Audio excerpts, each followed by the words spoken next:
Pace car is off at Daytona as the Subway Jalapeño 250 gets back underway with Kyle Busch getting the jump on Brad Keselowski. A little push from Kevin Harvick. Yeah, Brad didn't quite get up to speed, and he got a shot from Paul Menard trying to get him going.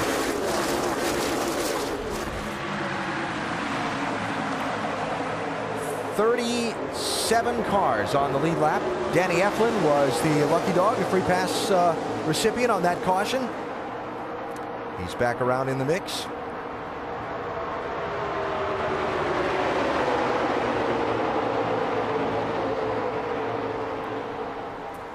From the leader's car, Kyle Busch. If I had a different restrictor plate, I'd be kicking these guys. Oh, believe me, they know it.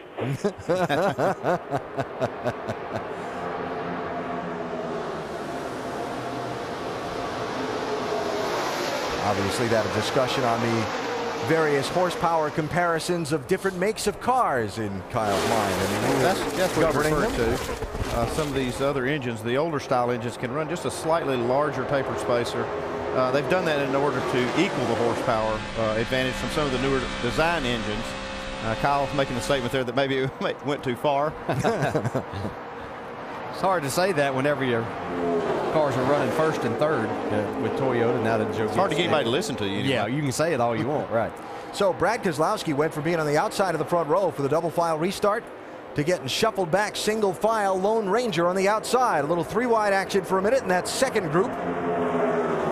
Trevor Bayne, 99. Ryan Newman, 1. Stenhouse in the 6. Steve Wallace in the 66. Yeah, Trevor Bayne doing a nice job making his way back up through the pack, up into the 13th, 14th spot, depending on which part of the track they're on. Yeah, they need to try to close the gap here. They need to try to get in line and catch that lead group. They're losing just a little bit of ground to them.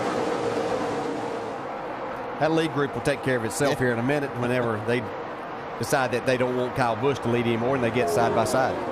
There goes Keselowski falling back in line all the way back in 10th spot. Meantime, you mentioned Trevor Bayne, biggest mover in the race so far.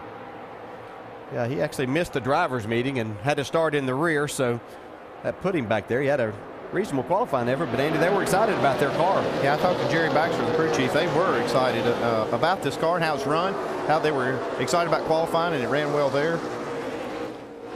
See, now they've lined up together, the one car, Ryan Newman and Trevor Bayne, try to catch that group ahead. Shannon?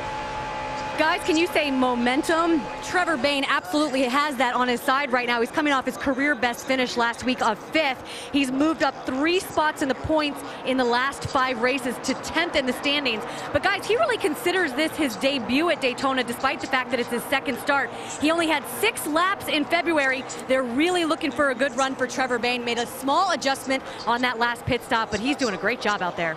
And it's crazy up front right now. Look at these guys. I told you they'd take care of this. Yeah. Side by side racing here.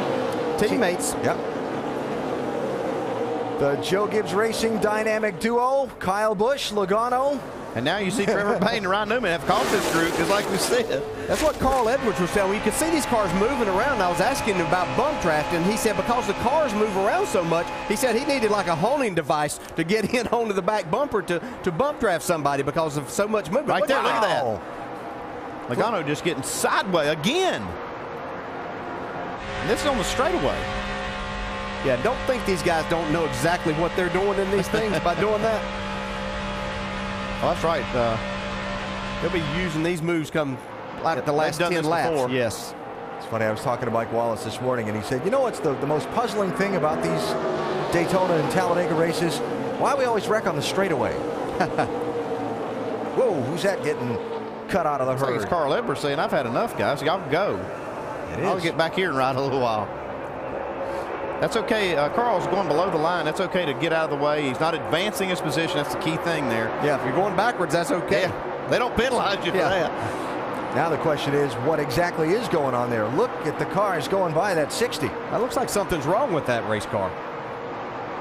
Boyer goes to the lead. Logano's sliding back a little bit too. Yeah, Logano could only hold his breath for a lap. Yeah, remember Keselowski had fallen back? Here he is up to 3rd. Fast race car he's got. On the outside, creeping into the picture. Red numbers on the roof. Jason Leffler, while up front, here's Keselowski. What did I just say? He was back to 10th or 11th in line? Yeah. And I guess I was kind of stating the obvious since he won the pole, but it is a fast car that whenever he gets it headed in the right direction, it looks like it might take him on new tires a couple of laps to get the handling the way that he wants. You can see that car up on the top, right in front of Junior. Looks like it's the 11 car. No, that's a 38. I can't tell. You got to be able to see the numbers. They have the same sponsor, but Jason Leffler went way up the track. Solid run for that 38 so far. He started back in 20th. I'm telling you, he is right up on that wall, though. And look at the wheels inside the fender wells, how up and down they're going and how rough the track is there. Yeah, it's extremely rough. It's a fast way because you can keep a lot of momentum up there, and you're not abusing the tires as much by running that high line, but you've got to have some help.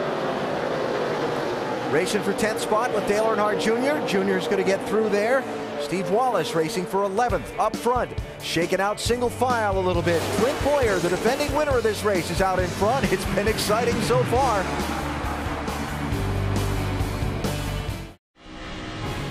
Reminder that the 2010 FIFA World Cup continues on ABC tomorrow with a pair of quarterfinal games.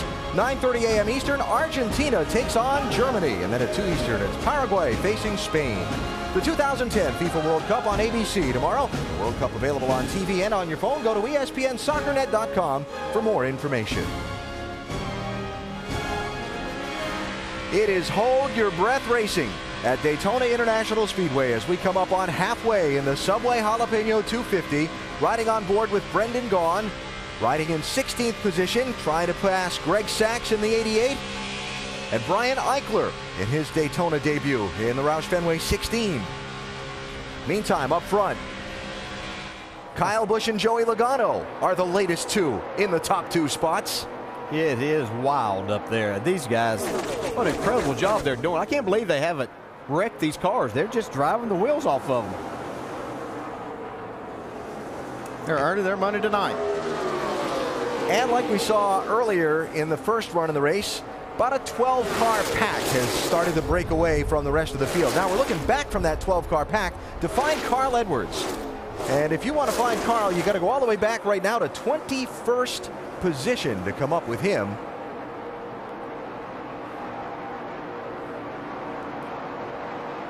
Wouldn't somebody think this might break up the Gibbs domination or something like that? Here they are, 1-2. And that Kevin Harvick said the most exciting thing about the debut of this new car was that Kyle Busch and Joey Logano wouldn't get to run the old cars anymore that they've been doing so much winning in.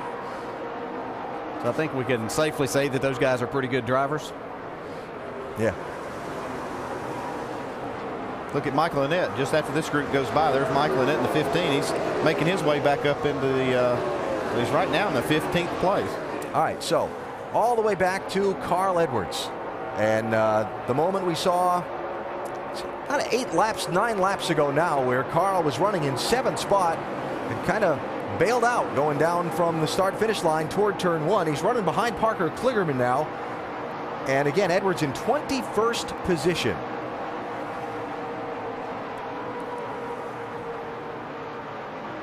Lead change, Allgaier, Keselowski, the Penske posse through the Gibbs guys.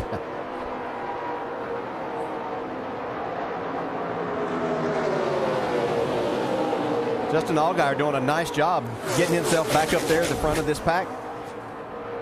This young man doesn't have a ton of experience here at Daytona, but seems to have learned more and more about the draft every time he's been here. Mike? When you talk about the limited experience he has here at Daytona, well, DJ, this team tried to do something about that. They basically sequestered him and his spotter this week, Chris Osborne, to make sure they were on the exact same page. Justin was having a little bit of difficulty seeing out the front and rear window of this car. His perspective is different, so he wanted to make sure that the communication process between him and Osborne was accurate. Well, if you listen to the communication tonight, it's clearly like a play-by-play. Osborne telling him where to be and when to go, telling him which lane's moving, which lane is not, and it's obviously helping Allgaier. Allgaier's out front right now, and that Penske tandem looks awfully strong. You know, it's definitely a team effort between the spotter and the driver at these type of races, and some drivers like more or less of that kind of communication, but it really is vital to know which lines are moving and where you really need to be at a certain time. I am so impressed with that light blue and white 99 car.